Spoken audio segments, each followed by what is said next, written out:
Hello and welcome. Today we're holding a town hall discussion on the issues facing West Virginia's water infrastructure. I'm Anthony Kahn. And I'm Hannah Klein. This is a special edition of ARC Appalachia where we look at stories that are authentic, relevant, and community focused. Well, it's a story that has impacted several parts of our region, fighting for clean water, and much of the blame placed on aging infrastructure. Now, we've been covering water issues involving both public service districts and the state's biggest water provider, West Virginia American Water. From outages to discoloration, water has been a major concern for families all across our state. And the American Society of Civil Engineers, or ASCE's 2025 report card for America's infrastructure gave the nation a grade of C- for water and D for wastewater. Now, the 2025 report for West Virginia will be released in December, but in 2020, West Virginia received a D in drinking water and in wastewater. Well, Rodney Holbert, who is a professional engineer and a member of the West Virginia section of the American Society of Civil Engineers, explained the grading system to us. So an A is exceptional. However, he did say actually receiving a grade of an A across the board may indicate too much money is being used in the infrastructure. He also said the goal is usually a B, which is good. It's adequate for now. Well, C means it requires attention. You expect issues to come up and there's a need of maintenance. And a D is really poor, where there is infrastructure that is at risk. And an F is obviously failing. Holbert said he has not seen anything in West Virginia that's an F. His example of an F was when hurricanes hit Puerto Rico and destroyed their utility grid system. And we wanted to get a better understanding of what led up to the infrastructure issues across the Mountain State. That's right. Our Latasha Saunders spoke with Holbert, who explains how this wasn't always an issue in West Virginia and what contributed to the problems we have today. Take a look. What are some of the most common issues that you see here in West Virginia? Of course, it's aging infrastructure. Can you go a little bit more into that? Yeah, I think that's really such a great point, is the aging infrastructure. But one of the things that we discovered that we're somewhat aware of is since the 1950s, West Virginia has had a slow decline in population. So in I guess the census data, we hit our peak over 2 million in the 1950s. So that's when there was a large demand for infrastructure to be constructed to accommodate that larger population. Well, now we've had this decline in population. Well, that's the tax base and user fees that pay for that infrastructure. So what we've seen over that time period is a slow decline in the condition of that infrastructure. And it's been very slow, but it's been real. And with us reporting the infrastructure report card grades, we can quantify that. We can look at where we're at and compare it. And then we can help decision makers, lawmakers, local, state, and federal on where is the need in West Virginia that we may be able to direct more funding to improve that infrastructure element, or maybe even indicate where, when it's combined in with the other states and at a national level, they can look at where do we need to spend more infrastructure. We have direct conversations with our congressional delegation, and they use our report card. Senator Capito, Senator Manchin, and our Congressman McKinley worked very hard, and they referred to our 2020 report card. And they helped craft the National Infrastructure Investment and Jobs Act bill. And I think our report card had a significant influence on them pushing for that legislation. And right now we have Delegate Evan Hansen, who is the Minority Chair for Energy and Public Works and the Minority Co-Chair for Judiciary, Energy and Manufacturing, Environment, Infrastructure and Technology, Homeland Security. I really appreciate you coming on and speaking with us. Thanks for having me here. Absolutely. So I think my biggest question right now is, how would you describe the state's water infrastructure overall? I would agree with what was just said, that there's a crisis in West Virginia, that we have failing and distressed water and wastewater systems across the state, and that's due in large part to our state's declining population. And what that means is that there's fewer and fewer people paying water bills, so it's harder to maintain them and to keep them up. Yeah, that's definitely a good point. So what efforts have you made in legislature to improve that quality? Well, the first thing is we have to recognize that we need to bring jobs and people into West Virginia.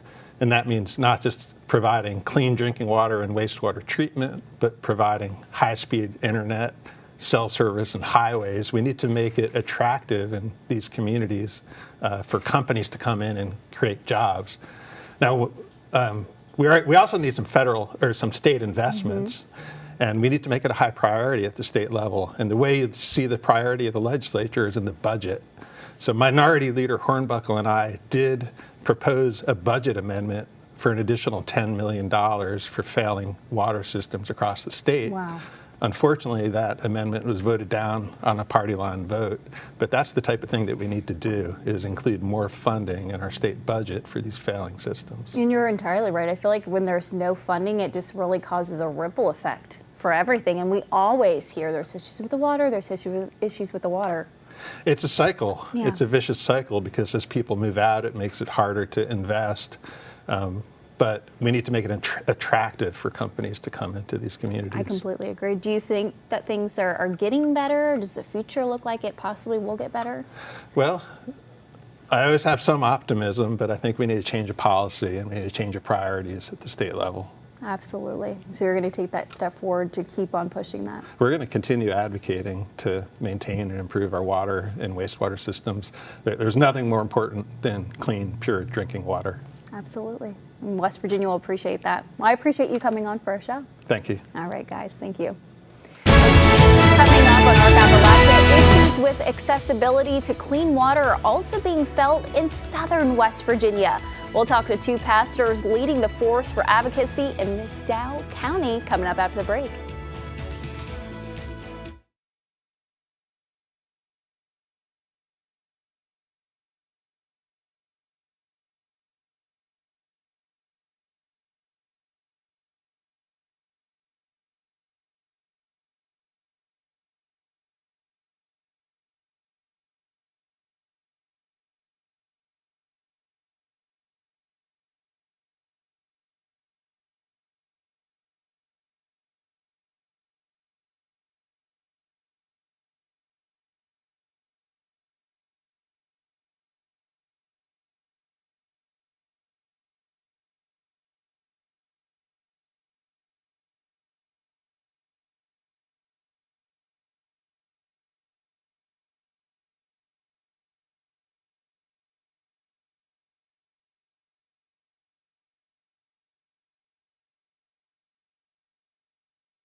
Welcome back to our town hall this morning, discussing the ongoing issues facing West Virginia's water infrastructure. You know, people in southern West Virginia have dealt with the challenge of living without access to safe drinking water and wastewater. In McDowell County, the town of Bradshaw and the city of Gary are currently both on the Public Service Commission's watch list for potentially unstable water and wastewater utilities. As you can see there, a lot of problems to the south as well. And joining me now are Reverend Brad Davis and Reverend Caitlin Ware. Both have been advocates for clean water in their areas. Thank you both for joining us here today. Yeah, thank you. Thanks for having us. You all have been really instrumental in trying to lead efforts to help people in your communities. What have you been dealing with? It sounds like an uphill battle for you guys. Yeah, absolutely. So I pastor 5 churches in 5 different communities in McDowell County. 3 of those communities are water affected, meaning they either have unusable water or it's unreliable. So yeah, you're talking about roughly 600, 700, 800 households. And that's not the only communities in McDowell that are affected as well. So yeah, it's definitely an uphill battle. And Reverend Ware, what are you seeing as well? Yeah, so we've really been trying to focus on getting clean water access across the region as well, and advocating not just for McDowell County, but saying, you know, we got to band together with Mingo, Wyoming, McDowell, Boone, Mercer, the whole Coalfield region. I was down in Gary back in 2020 whenever there was the week-long water outage, and it was just really heartbreaking to see. But something that really was heartwarming for me was to see everybody come together and help. I was down at Rock Hill Baptist Church in Gary there, and there were just cases of water, and everyone really stepping forward. That just seems like that's really just ingrained in the communities there. Yeah, you have to take care of each other. I mean, it's a strong, close-knit community where everyone is looked at as a neighbor.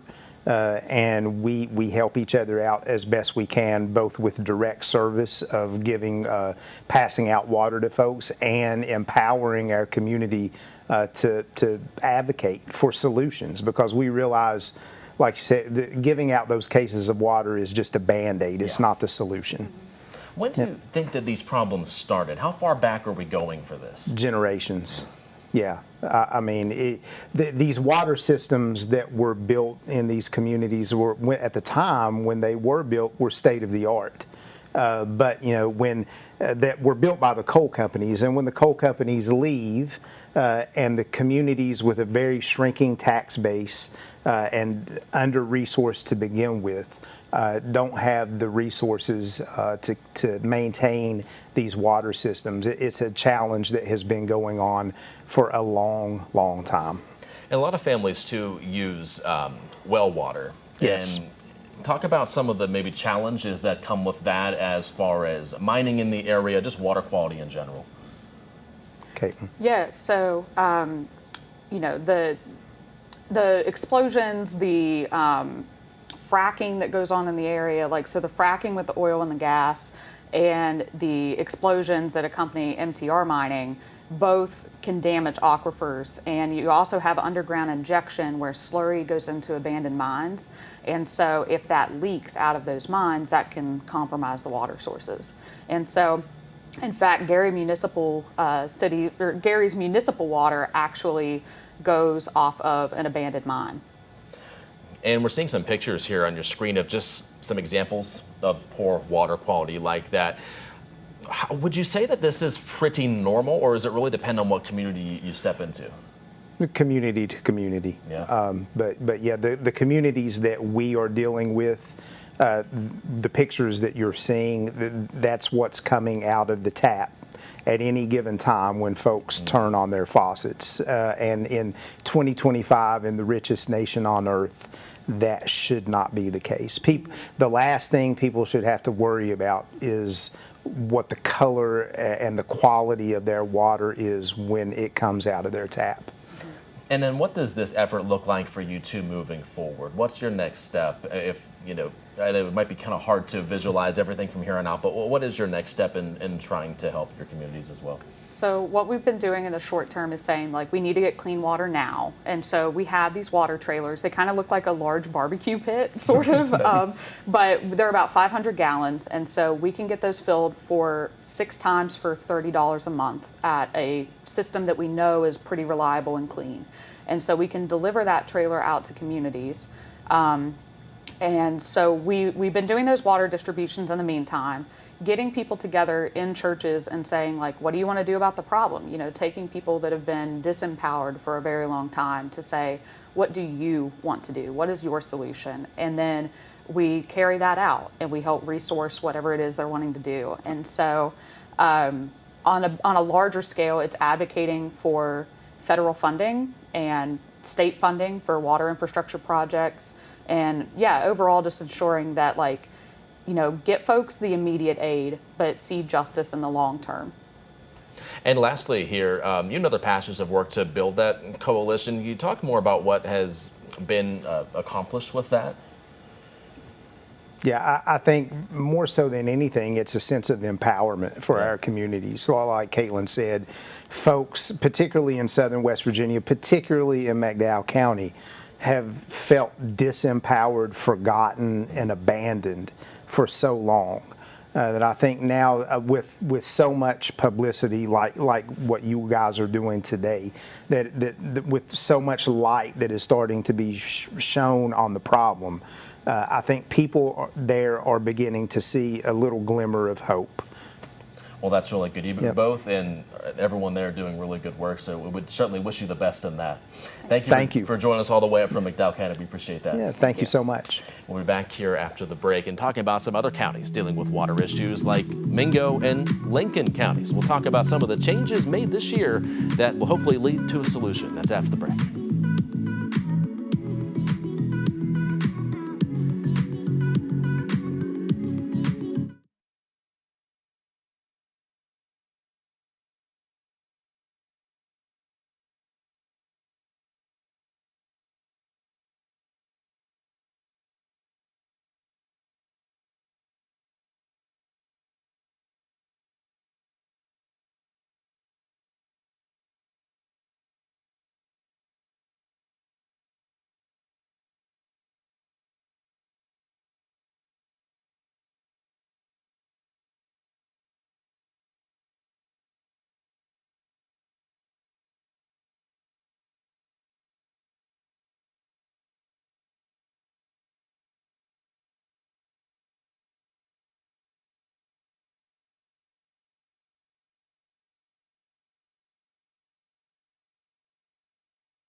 And welcome back. Well, this year we've covered issues in Lincoln and Mingo counties with neighbors voicing their concerns and advocating for clean water.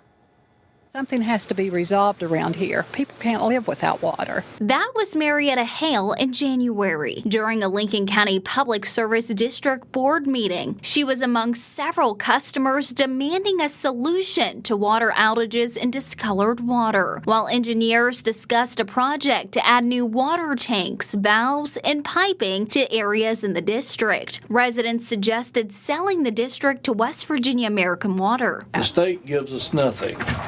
They won't even give you a dime of anything. Unless you're American Water, then they will listen to you because they're a billion-dollar company. We're doing the best we can, and that's all we can do. There's been a problem with getting hydrants replaced and maintained in the Elm Creek Fire District for a number of years, specifically the ones on the Lincoln PSD water system.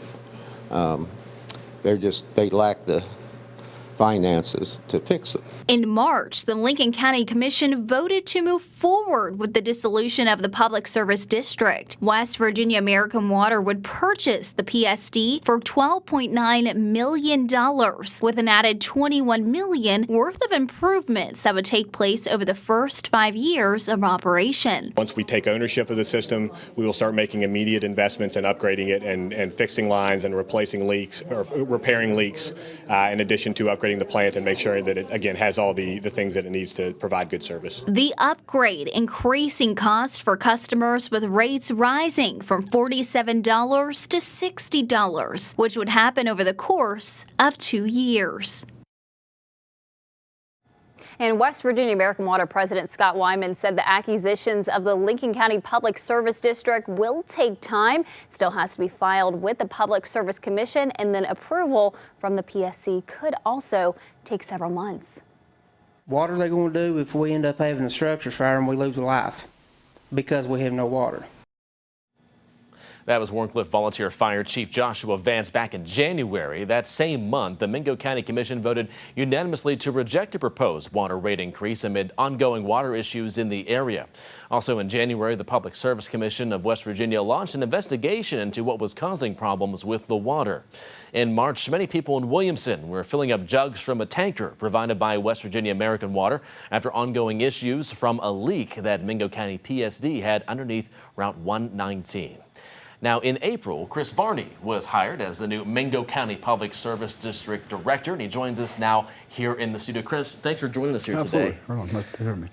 So you officially got this position in the spring, coming back into the area and doing this. I'm sure it's been an uphill battle for you. What have you been dealing with since taking over? Well, like that mainline leak there you mentioned around Dan's Ranch, that happened like the day before I came on full time. So I mean, that was it was a little kind of a rough start. I mean, right from the get go, I was kind of on the move there, and that took us almost a month to get that fixed. There's a lot of issues. It was whole lot of issues there because it was right under the highway. You were dealing with like permitting from everything and kind of a whole lot of thing there. But regardless, like outside of that, we've had just the normal kind of other stuff going on. A lot of catch up from not really lack of things, but just trying to get everybody back into the swing of it and get everybody's morale kind of back up and what's going on there. So yeah, how do you attack an aging system and try to improve it? You just kind of got to take it as it is and just chop it up into pieces. We're not part of our system isn't that old. Like the area there that once again that mainline break happened, that was put in I think the 70s or so. We're kind of like split in a lot of different ways, but we're starting to get a little age in other places and some other stuff going on there, and you just got to take it as it comes and just break it up into more workable, smaller pieces there and go with it. Yeah, how do you plan to move the county system forward here? What's your blueprint look like here now that you're in this role? So right now I'm still playing a little bit of catch up. It's just trying to get back, get the maintenance and a lot of our equipment back into operation or into serviceability. But we did have a small kind of rate increase that went into effect that was actually put in a few years ago. It just never was kind of implemented correctly. So that helps a lot there. Funding's always a big problem, and you just got to just break it up, and you get those smaller chunks of things, and you kind of work on it until it's correct, until it's fully operational. I feel like every county and town at some point has to make that decision. Should we be taken over by American Water or by an outside entity? And like, what are the pros for you guys to not have that way? I'd rather not. Personally. Not that I think American Water is necessarily bad. I've interviewed for them several times over the years. But it keeps things more local. Those big conglomerate companies, you kind of lose a lot of the personality. Same as I compare it to like kind of consolidating high schools. Every little thing kind of loses its thing there. And they're a bigger company. They have a lot more money, but they still have a lot of the same issues. They're still going to have the aging infrastructure. They're still going to be kind of spread out and spread thin and everything else. And where we're more local, we can respond to stuff a little bit better. As it kind of comes up there, so in my mind at least. So. What's the community response been for you since taking over? It's been pretty good. Like I said, it was a rough start. People were kind of upset. And they kind of came in with a lot of hostility. From the way things kind of were before. But I think things are kind of smoothing over. I've been a little more proactive, trying to talk to people and trying to be more upfront with what's going on. And it seems to be working. At least judging by the non-complaints that I'm hearing, or not hearing the complaints that I'm going to call that a win, so say it's a little improvement, Absolutely. And wrapping up here, Chris, what would you like to say to any Mingo County residents watching that are kind of looking to see what's coming next, or maybe they are frustrated with how things currently are? My door's open. Just come talk to me. Let me know what's going on. If I don't know what the problems are in the field, then I can't fix them. That's what it is. So. Yeah, absolutely. Well, Chris, thanks for coming on today. We appreciate it. Absolutely. Thank you. For sure. Now, coming up next, water customers in Kanawha County sharing their frustrations, the number of projects West Virginia American Water is working this year, and if it's going to be costing customers more. That's after the break.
at home because my haircut is so embarrassing. Jen, let me tell you this message that I got.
And now in our town hall discussion on West Virginia's water infrastructure, we now turn our focus to some of the issues in Kanawha County. Yeah, another county that sees plenty of water outages and discoloration. And to look into this further, Jennifer McAndrews joins us now with a look at some of the problems we've covered so far this year and what the president of West Virginia American Water is doing to try to help improve and prevent those issues in the future. Jennifer. There are issues that happen more than you think, and some of the people we spoke to say they don't get notifications about outages or when they have to boil their water. It's a problem for them. Earlier this year, we spoke to people in Dunbar when they were experiencing an outage, and they say that happened several times before. We don't get any notice in Dunbar. What is the plan here? We just get these temporary fixes, and we want a permanent fix for our residents. That was Dunbar Councilmember Amy Fogg and resident Janet Zerby back in March. And people who live there told us they've been experiencing water issues on and off since 2023. They said they've had at least 6 water outages since February. The area is also covered by West Virginia American Water, and the company said outages in March were caused by a water main that feeds into the city of Dunbar being damaged during road work, and that valve was identified and replaced. We've replaced 2 hot water tanks in probably 10 years. This is our 3rd one because of the water leaks, the dirt in it, and tearing it up. This video taken in April as the water company continued working on its $700,000 investment into infrastructure improvements in Bell. People there told us they've gotten used to unreliable water with outages and discoloration. The project includes replacing more than 1,000 feet of water lines in the west central area, with 4 new hydrants also being installed. Now, we spoke with the West Virginia American Water President Scott Wyman, who says he doesn't think there have been any significant issues in Dunbar. He thinks they're in good shape. He also says that portion of upgrades in Bell is expected to be finished at the end of the month or in early August. During our discussion with him, he also spoke about the work they've done across the state this year. So far in 2025, crews have completed 48 infrastructure projects, which amount to about 66,000 feet of water main line replacement. They're working on 14 projects right now. We invest right now, we're planning to invest about $120 million. So it's a little less than that, but that's generally the number. In infrastructure improvement in 2025, right, in total. Now that includes things like things that break, that needs repaired, things that where we have to change meters, some of the normal regulatory work that we have to do. But the biggest chunk of that goes towards infrastructure improvements, replacing X number of feet of main water lines, fixing and replacing hydrants that need it based on inspections that we do annually, updating things like tanks, right? Every now and then you got to either do a big project on a tank or in some cases we're replacing a few tanks, all good capital investment. Is it going to cost customers more? Well, yes and no, right? First of all, we do have a rate case that we filed. I'm sure you know that. But that's based on $300 million of investment since our last rate case. And so the whole intent here is to continue to make sure the system is in a position and a condition to deliver that clean, reliable water. Our system is not perfect either. It's in a little different shape, but given where we're at, our focus is on trying to make sure that system can deliver clean, reliable, safe water to our customers. We want to do that. We want to do it at the right, the most affordable way we can. That's not always a fun topic for people, but it does take investment to get the system to do what it needs to do, especially in the state of West Virginia, where as you know, there's a couple hills around that we have to get it around or over, right? And that complicates things. Now, that rate increase Wyman referred to is the 27.9% increase on its customers. The company filed with the PSC last month. Now, West Virginia American Water asking the PSC to phase in the rate increase.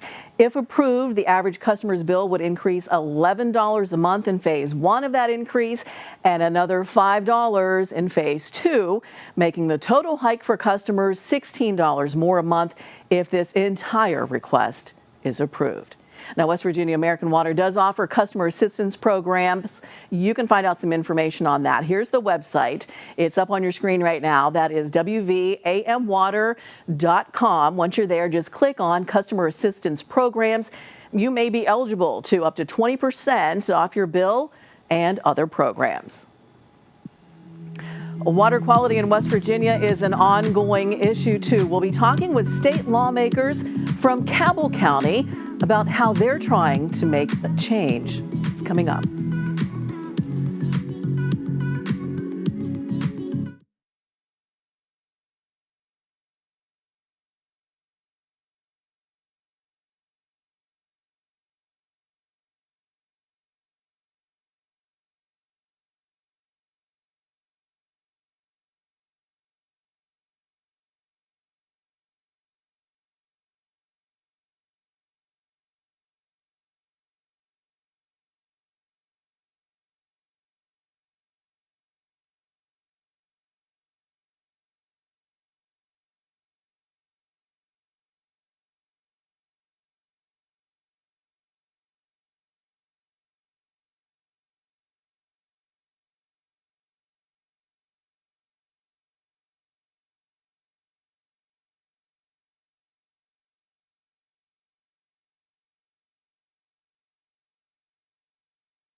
Well, in Huntington, this is video from May on an infrastructure upgrade project. The $390,000 project included replacing 600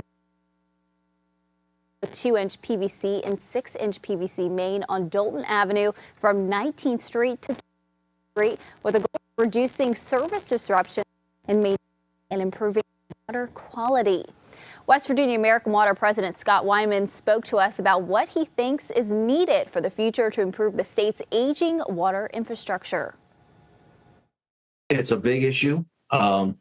It's a very important issue, right, for the customers, for the residents across the state of West Virginia, every one of them deserve good, clean water, right? Safe water, reliable water. And that's the number one goal we have. And so I think it's really a combination effort to work with the local municipalities, the local county governments, and even the state government to think about a broader approach to try to how do we get these systems fixed. Where do you start? Even like do you start with the worst, or do you start in the middle? There's a number of things we could kick around, but I know this. We have a lot of smart people in the state of West Virginia, a lot of very hardworking people in the state of West Virginia, and if we get all our minds together, we can make this work. I guarantee you that.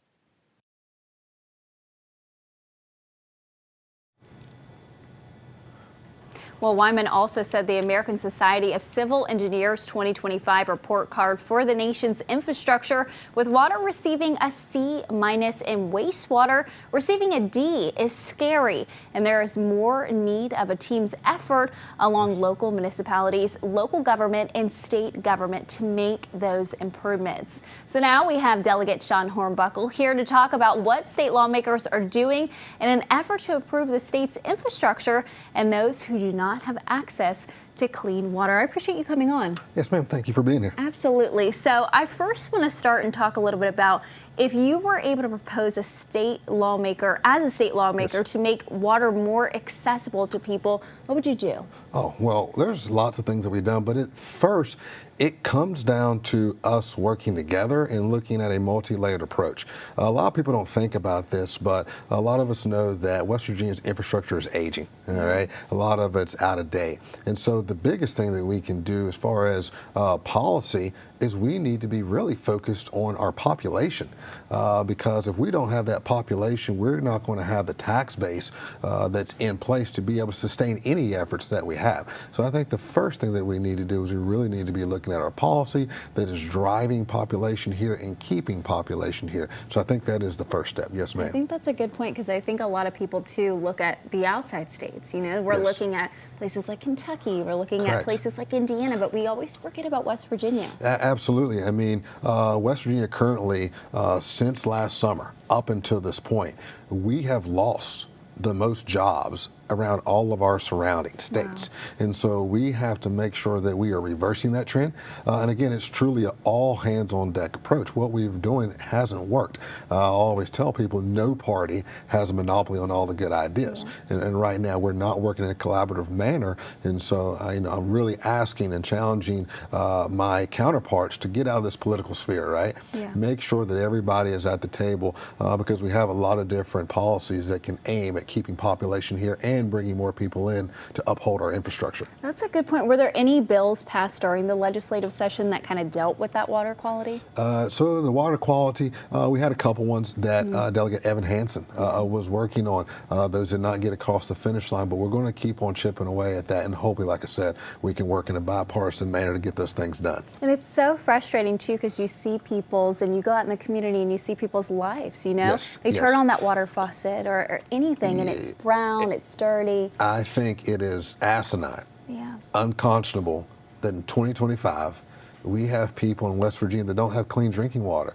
I mean, you look down there in Mingo, McDowell, some parts of Lincoln, Logan, Wyoming, they literally have brown and yellow water. I mean, just recently when they had the floods in February, not only did they have a flooding issue, they couldn't even clean their clothes. Yep. They couldn't even do a good cleanup effort because their water was dirty. And so I just think it's a travesty.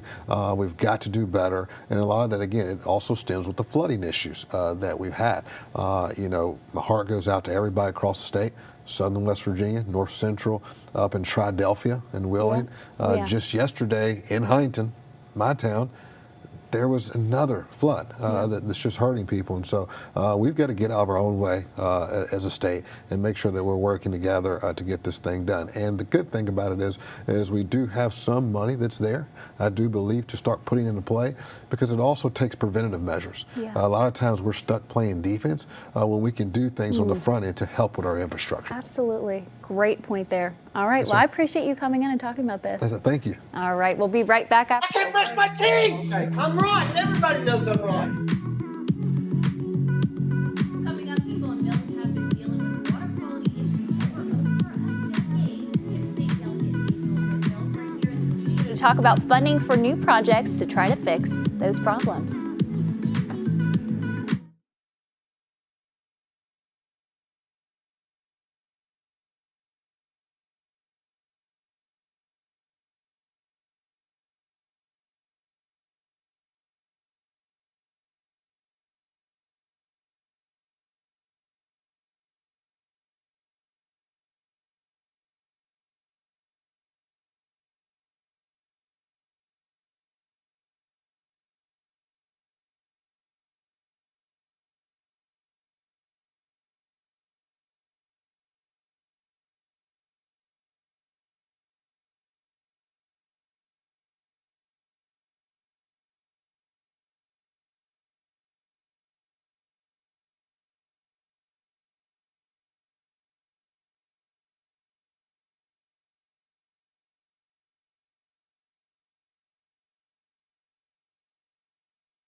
And welcome back. Well, now we want to take a look at water infrastructure issues in Cabell County, as people who live in Milton have also been dealing with unreliable water for several years. And now with some new leadership, a possible long-term fix is in the works. But I can drink the tap water. I can't brush my teeth. Okay, I'm right. Everybody knows I'm right. You may remember this. Last September at Milton's water board meeting, Randall Jarvis escorted out of the building after expressing anger and frustration living with dirty water. You can see the stuff in the bottom, but this is what actually came out of the faucet. The water problems plaguing the area for more than a decade, being blamed on unauthorized fire hydrant usage and old faulty pipes. I mean, first and foremost, you've got some folks that have seen some yellow-colored water, and that's not acceptable, obviously. And so you've got members of the community that are turning on their taps and are not happy, and that's understandable. In 2023, Milton Council voting to reject a West Virginia American Water takeover. Last November, new hope as new leadership took over the town. That's why me and most of the council, the new council, that's why most of them ran, is just to help, because they're tired of it too. And most of the reason is because of the water. Shane Evans, also fed up with water issues, deciding to run for mayor and won. Now months into his administration, work has begun for possible long-term improvements. Earlier this month, Milton officials announcing the launch of major infrastructure updates. We have got phase one, the water project's going to go out for bid hopefully early fall. It's in engineers' hands, and it's a new storage tank out on Kilgore Creek, and it's going to be updates to the plant here, and there'll be new water lines put in over off of James River Turnpike and up through Connor Addition, which goes out East Mud River. City officials say this is not a fix that will happen overnight, but they are very happy with the progress they've made, and they say they won't stop until everyone in Milton has clean water. And right now we have Delegate Daniel Linville, who represents Cabell County, who you just saw there in that story. He also chairs the House Committee on Technology and Infrastructure. And also, you've been working to get toward a solution for Milton there. We talked to you earlier in the year about whenever all this happened. What's been going on since then? Sure. So Milton's been awarded about another $6 million or so in additional grant dollars from our Water Development Authority. And that's one portion of our more than $600 million effort all across the state over the last probably 2 to 3 years. That effort has resulted now in over $2 billion worth of projects all across the state of West Virginia. And as with anything, this does take time. For sure. What would you tell residents that are waiting to see changes made as far as maybe how soon they could start to, like the words of the gentleman there, be able to brush his teeth? That's right. Well, dollars are going out the door right now, and the engineers are working on it. I was actually at the City Council meeting and the Water Board meeting just last night, and we got updates on where everything is. They're doing filtration upgrades. They're doing line replacement. They're working on both water and sewer projects right now. We've got new water tanks coming in, and so the investment is there. The city's working also to bring down any of their water losses. And so operationally, your dollars that you're paying for your water are beginning to go even further because they're losing less water in the lines. Talk about the process in the legislature about trying to get some of these ideas passed. So obviously, whenever a bill's introduced, there's a lot of layers to it. We've seen some efforts fail in the past that include a little bit of that water infrastructure. What is important to you as far as proposing legislature like that, and where do you see this going from here as far as things you might propose in the future? Sure. So there are two key pieces. One is funding and one is policy. So the policy side of things, we're trying to make sure that we've got the support networks available for our small rural water utilities, right? A lot of times they're 3 and 4 and 5 people deep total and as their overall staff. So we've proposed legislation that's going to additionally help them. In fact, the Rural Water Authority is putting forward a lot of additional support for them and bringing in the expertise from all around the state to make sure that our water plants are beginning to operate significantly more efficiently. The second piece is obviously ongoing funding. So over the last few years, we've put forward about $600 million into water and wastewater projects, but that's sort of been one-time dollars. There's about 40 or 50 million every year that we ordinarily put out for that, and then we've done some significant additional dollars of appropriation. But what we did this year was add in that 5% of the tax dollars that come in from all these high-impact data centers and microgrids, that was one of the governor's big bills this time, goes straight into the Economic Enhancement Grant Fund at the Water Development Authority. So as we bring in data centers, water quality continues to improve. Well, so what would you tell residents about just if they're dealing with it in the meantime? What advice would you give them right now? Well, show up, work hard, push to make sure that your city councils, that your water operators are doing what they need to do. That is the clear first thing, right? It matters to hear your voices, right? And then the second is that we are working to bring everything up to speed. We didn't get here overnight, right? The reality is some of these lines have been in the ground for 70 and 80 years, and they were only supposed to be here for 50 or so. And so there's been a lot of issues over the decades. We're working to clean that up, and we're working to make sure that when you turn on the tap that you've got clean, safe, reliable drinking water. All right. Well, Delegate Linville, we appreciate you being in here today. You bet. Think so. Absolutely. Still to come here today, we're digging into water issues and the costs behind them. We're speaking with Wendy Braswell with the Public Service Commission of West Virginia about the investigations that they conduct and how the agency determines whether or not you should pay more on your utility bills.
And welcome back. Well, ensuring fair and prompt regulation of public utilities, that's the mission statement for the Public Service Commission of West Virginia. Yeah, the West Virginia PSC lists 115 active public water districts in the state.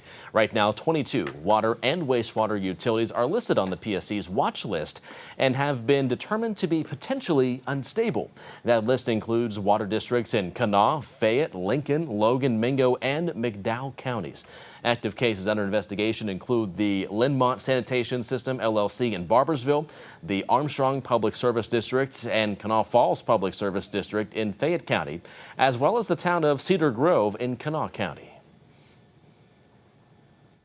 And right now we're here with Wendy Braswell, the head of the PSC Legal Division, joining us now. I really appreciate you sitting down and really breaking this down for us. Well, thank you for the opportunity. Absolutely. So I think my first question is, what is the process to launch an investigation of a water and waste utility?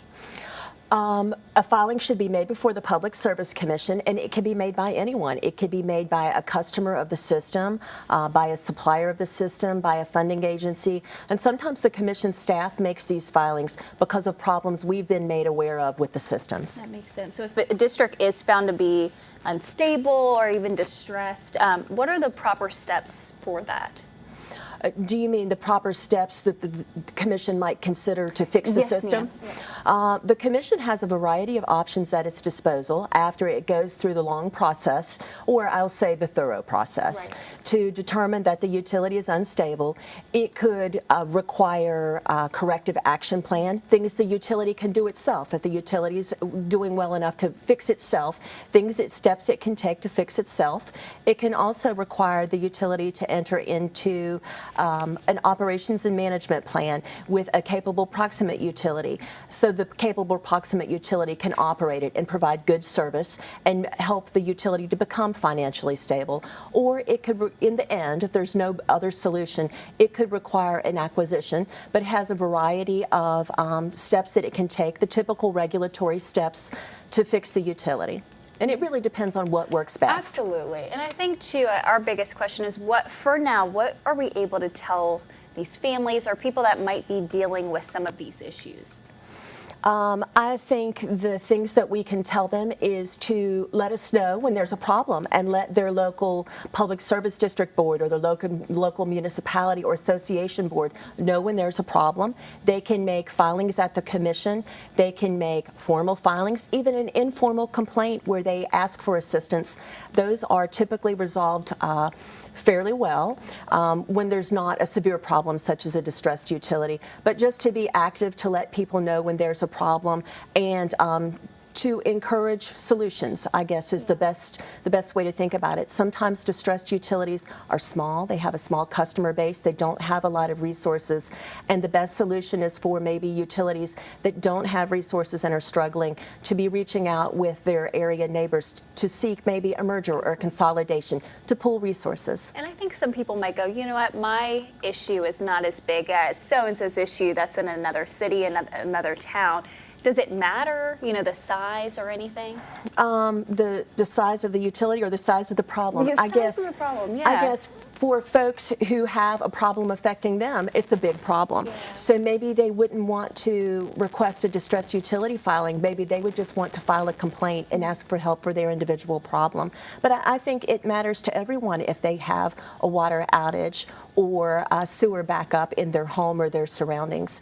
Not everyone, there's no requirement for perfect service, but for folks who are suffering from those types of problems, they should feel that it's their right to reach out and request good service. Absolutely. Overall, what does the future look like if we do have these people taking the necessary steps?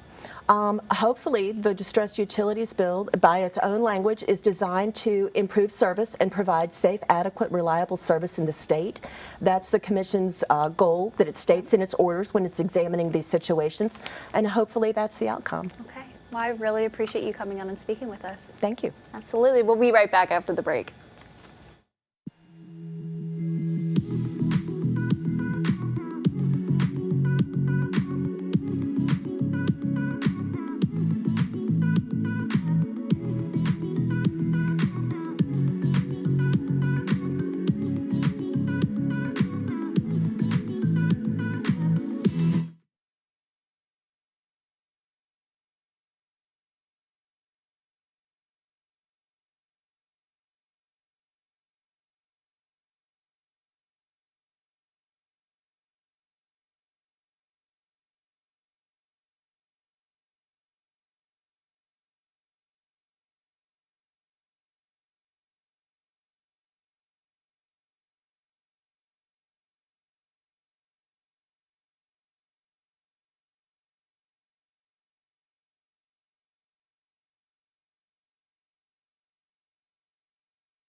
And that will do it here for this town hall right here on ARC Appalachia. And if you missed any of this and you want to see it in its entirety, we'll have this posted over on our Eyewitness News YouTube channel. Some important information for families all across our state. Yeah.